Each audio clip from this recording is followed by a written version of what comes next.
My name is Claire, and I never thought that one phone call would completely change my relationship with my family forever. Looking back now, I should have seen the signs years ago, but sometimes you ignore red flags when they come from the people who are supposed to love you unconditionally. I grew up with my parents and my older sister, Melissa. She was always the golden child, married young to Daniel, had 2 adorable boys, and seemed to have the life our parents always wanted for us. Meanwhile, I focused on my career and remained single. Not that I minded my life, but my family never missed an opportunity to remind me that I wasn't settled down like Melissa. It was a month before Christmas when everything came crashing down. I was in the middle of preparing a presentation for the biggest project I'd ever been assigned at work when my phone rang. Seeing Melissa's name flash across the screen, I hesitated before answering. Lately, she only called when she needed something. "Hey, what's up?" I said, trying to sound casual while still typing notes on my laptop.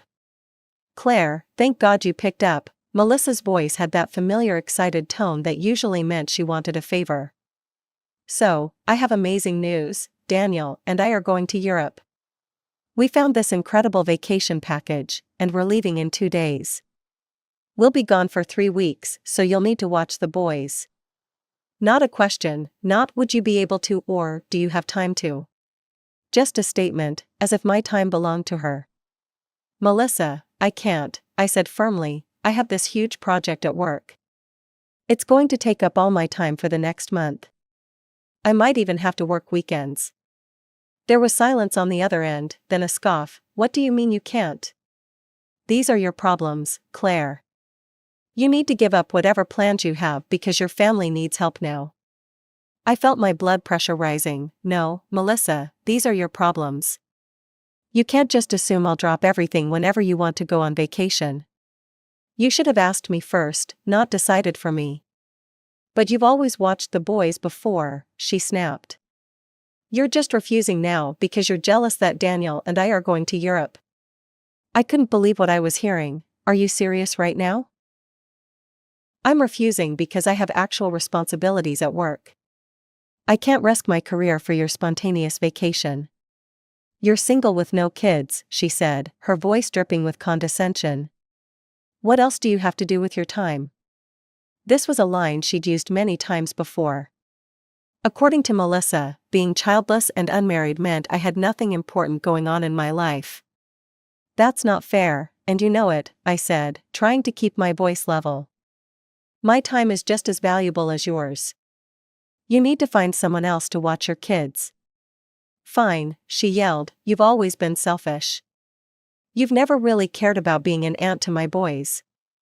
Before I could respond, she hung up. I stared at my phone in disbelief, then tossed it onto the couch.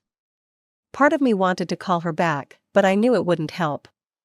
Melissa had always been this way, calling me only when she needed help, assuming I'd say yes, and then making me feel guilty when I couldn't drop everything for her. I went back to my work, but found it hard to concentrate. I kept thinking about how Melissa had never once asked if I was available before making her plans. She just expected me to be there, like some sort of on-call babysitter. The days passed, and I expected to get angry calls from my parents defending Melissa, but strangely, there was nothing, no calls, no texts, not even an email. At first, I was relieved, thinking that maybe they understood my position for once. But as the silence stretched on, I began to worry. Christmas was approaching, and despite the disagreement with Melissa, I still wanted to spend the holiday with my family.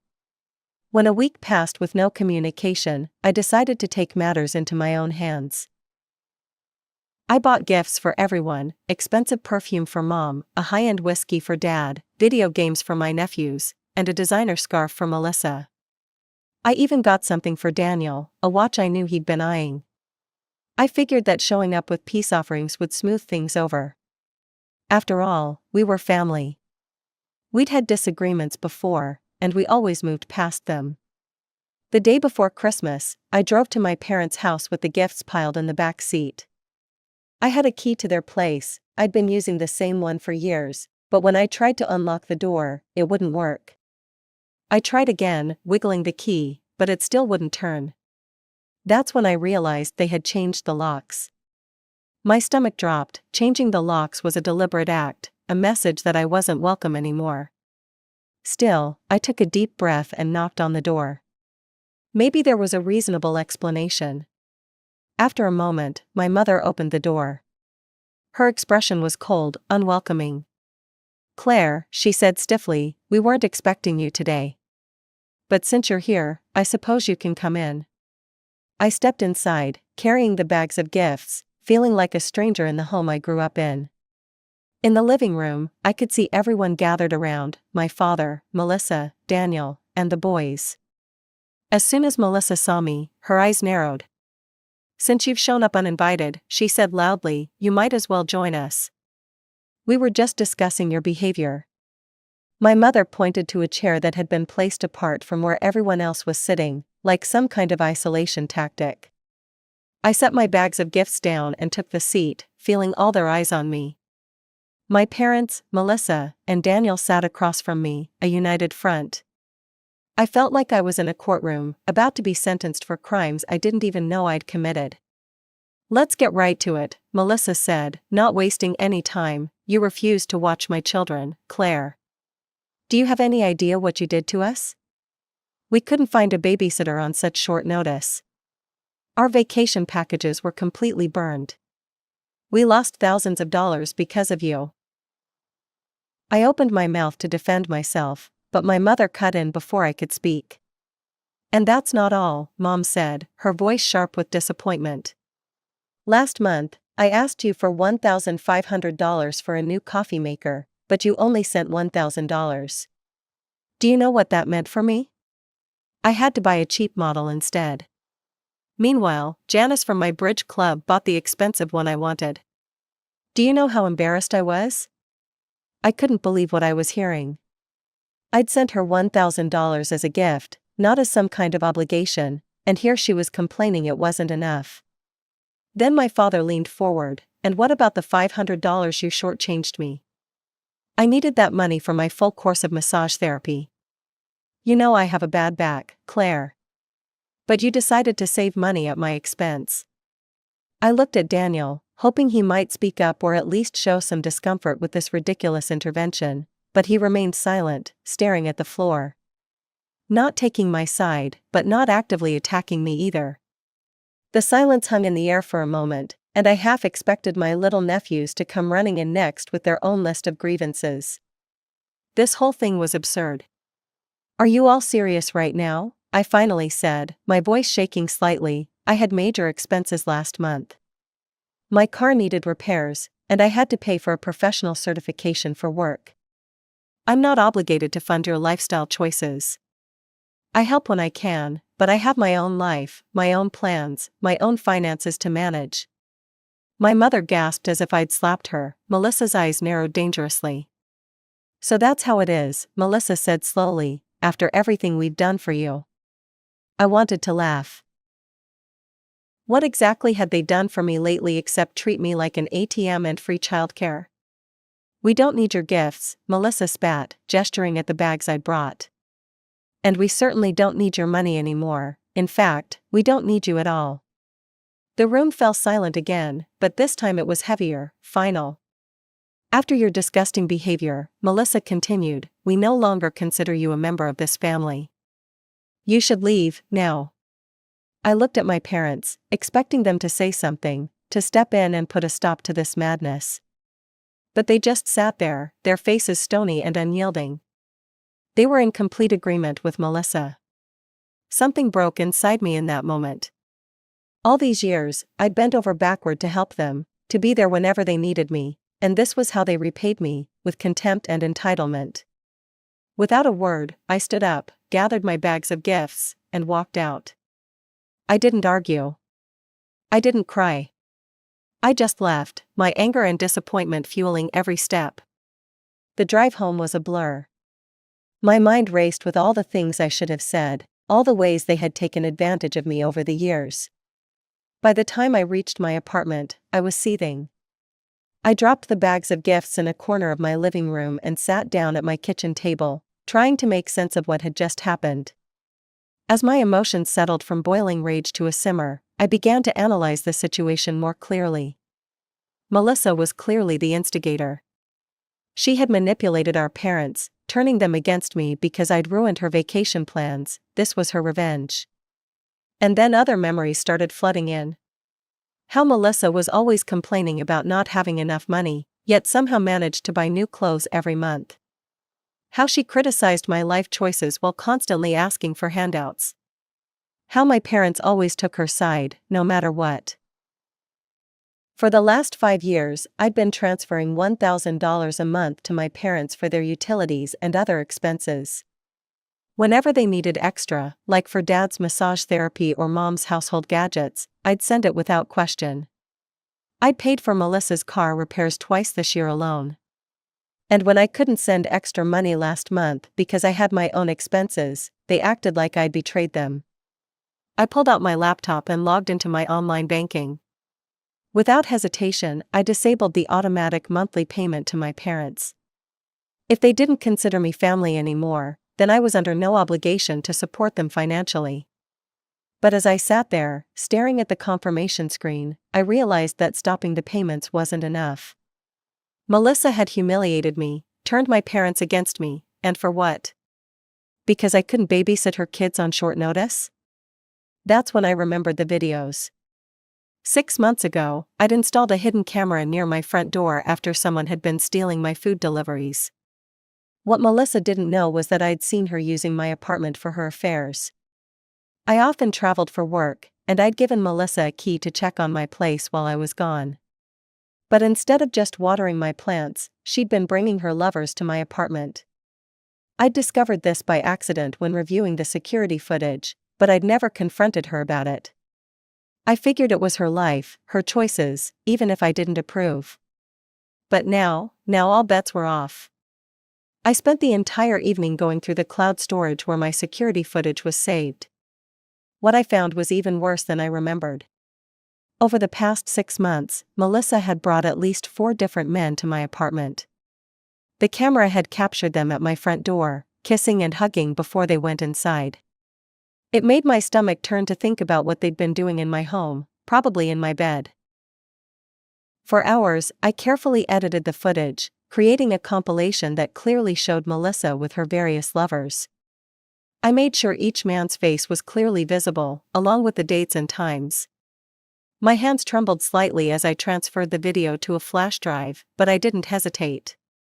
The way my family had treated me at Christmas had crossed a line. "You want to exclude me from the family?" I muttered to myself as I labeled the flash drive. "Let's see how you like being exposed for who you really are, Melissa." A few days later, I arranged for a courier to deliver the flash drive to Daniel at his office. I could have sent it to their home, but I didn't want Melissa intercepting it. Daniel deserved to know the truth, even if he had sat silently during my family's ambush.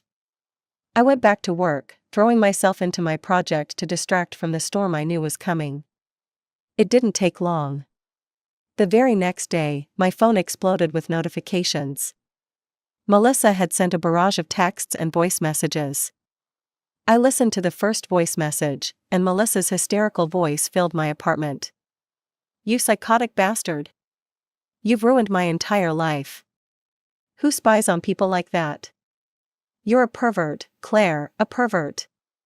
There were dozens more messages, each one more desperate and angry than the last.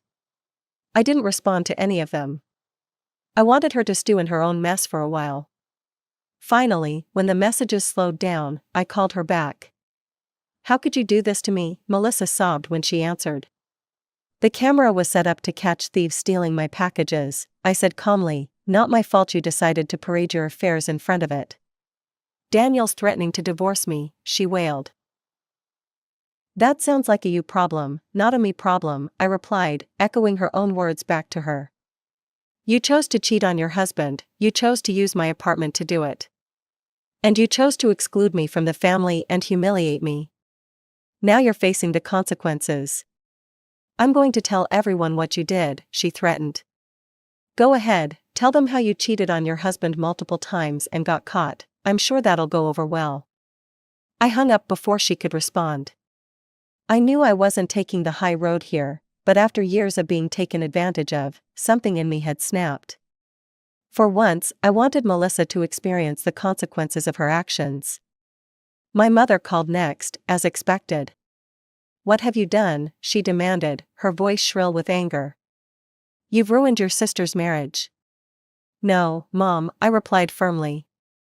"Melissa ruined her own marriage by cheating on Daniel. I just made sure he found out." "How could you do this to your own sister?" she cried. "The same way you all could disown me at Christmas for not sending enough money or babysitting on demand," I said. "This isn't my problem, and I'm done being your scapegoat." I hung up on her too, feeling a strange mix of guilt and satisfaction. Part of me knew this revenge was drastic, but another part felt it was long overdue. A few days later, there was a knock at my door. I opened it to find Daniel standing there, looking haggard and worn. "I need the original videos," he said without preamble, "the complete recordings." I let him in, and we sat awkwardly in my living room. "I'm filing for divorce," he explained, his voice flat. "I want to prove her infidelity in court so I don't have to pay alimony." I nodded and went to get my laptop. "I have everything backed up, I'll put it all on a drive for you." As I transferred the files, a thought occurred to me. "You might want to get DNA tests for the boys too," I suggested. "Just to be sure they're actually yours." The moment the words left my mouth, I regretted them. Daniel's face went pale, and I realized I might have gone too far. "I hadn't even thought of that," he stammered, "but you're right. That's exactly what I'll do." As he left with the flash drive, I felt a twinge of remorse. Had I said too much? Was I destroying more than just Melissa's marriage? 3 weeks later, my cousin Taylor called to check in. We'd always been close, and she was one of the few family members who didn't always side with Melissa. "Did you hear?" she asked hesitantly. "The DNA tests came back. Melissa's youngest isn't Daniel's." My blood ran cold. I'd suggested the tests almost spitefully, not actually believing they would reveal anything. But now a child's life had been turned upside down because of my vindictiveness. Before I could process this news, my phone rang again. It was my mother. "You," she screamed as soon as I answered, "this is all your fault. You've destroyed this family. You need to fix this, Claire, fix it now." I took a deep breath. "Mom, I can't fix this. I didn't make Melissa cheat on Daniel. I didn't make her have a child with another man. These are her choices, not mine." "But you're the one who told Daniel to get the DNA tests," she accused. I suggested it, yes, I admitted, but Melissa is the one who lied about her son's paternity. How am I supposed to fix that? I'm not a wizard who can go back in time and change the past. "You've always been jealous of your sister," my mother spat, "always trying to ruin her happiness." "That's not true," I said quietly, "but I'm done being manipulated and used by all of you. You need to deal with your own problems now." Another week passed, and my mother called again. This time she was in a panic. "Why haven't you sent the money for the utilities this month?" she demanded. "The bill is due tomorrow." I almost laughed at her audacity. "There won't be any more money, Mom. You all made it clear I'm not part of the family anymore. Why would I financially support people who treat me that way?" "You're trying to give me a heart attack," she yelled. "Is that what you want?" "What I want is to no longer be in contact with any of you," I said, surprising myself with how calm I felt. "Goodbye, Mom." I hung up and immediately blocked her number. Then I blocked my father's and Melissa's too. I was done. In the weeks that followed, I experienced a strange mix of emotions. Sometimes I'd wake up feeling vindicated, like I'd finally stood up for myself after years of being taken advantage of. Other times, guilt would wash over me as I thought about my nephews, especially the youngest one who was now caught in a paternity scandal he was too young to understand. I threw myself into my work project, staying late at the office most nights. One evening, as I was leaving work, my phone rang. It was Taylor. "I thought you might want to know what's happening," she said hesitantly, "with Melissa and everyone." Part of me wanted to say I didn't care, but curiosity won out. "Go ahead." "The divorce is final," Taylor said. "Daniel only has to pay child support for the older boy. Melissa didn't get anything from the house or their savings. I felt a twinge of satisfaction that I tried to suppress. Where is she living? She moved in with your parents. She had to quit her part-time job at the boutique, the one she only had to show off her new clothes to her friends. Now she's looking for full-time work to support herself and the boys. I didn't respond right away, taking in this information. Melissa had always worked part-time, claiming she needed to be available for her children. But I knew the truth. She loved having a job at an upscale boutique for the status and employee discount, while relying on our parents and my financial support to maintain her lifestyle. How are Mom and Dad? I finally asked, surprising myself with the question. Taylor hesitated. They're struggling. Your mom keeps complaining about bills piling up. Your dad had to cancel his physical therapy sessions. They're not used to living without your money, Claire.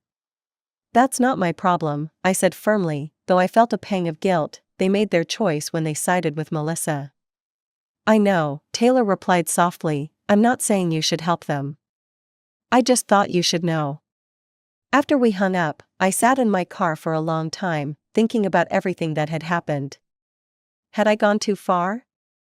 Maybe. But they had pushed me to this point after years of taking advantage of my generosity and treating me like an outsider in my own family. The next day, I received an email from Daniel. It was brief. Claire, I want to thank you for your honesty, even though it turned my life upside down.